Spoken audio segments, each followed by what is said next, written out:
3 बैंकों के कर्मचारी और 40 मशीनें भी पड़ गई कम। धीरज साहू के ठिकानों पर नोटों की गिनती जारी। IT raid on Dheeraj Prasad Sahu. Income tax department ने सांसद धीरज प्रसाद साहू और उनके करीबियों के यहां छापेमारी में करोड़ों के कैश जब्त किए। इस बीच कैश की गिनती के लिए और भी स्टाफ बुलाए गए। झारखंड से कांग्रेस के राज्यसभा सांसद धीरज प्रसाद साहू के ठिकानों पर छापेमारी कर इनकम टैक्स डिपार्टमेंट ने अब तक 353 करोड़ की नकदी बरामद की है।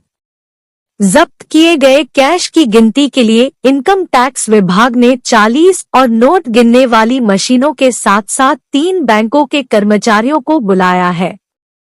6 दिसंबर को धीरज साहू के ठिकानों पर छापे के बाद से ईडी कैश की गिनती कर रही है।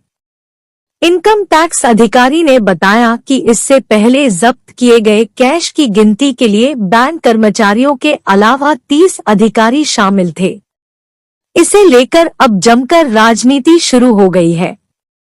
सांसद धीरज प्रसाद साहू झारखंड के एक प्रमुख व्यावसायिक और राजनीतिक परिवार से आते हैं। ईडी ने धीरज साहू के अलावा उनके रिश्तेदारों करीबियों के ठिकानों पर छापेमारी की। ईडी ने ओडिशा में बौद्ध डिस्टिलरी प्राइवेट लिमिटेड (BDPL) के ठिकानों और बंगाल के कुछ ठिकानों पर भी छापेमारी की। राज्यसभा सांसद धीरज प्रसाद साहू के यहां से करोड़ों कैश मिलने के बाद बीजेपी ने उनकी गिरफ्तारी की मांग की। वहीं कांग्रेस महासचिव जयराम रमेश ने कहा कि इससे कांग्रेस का कोई लेना देना नहीं है।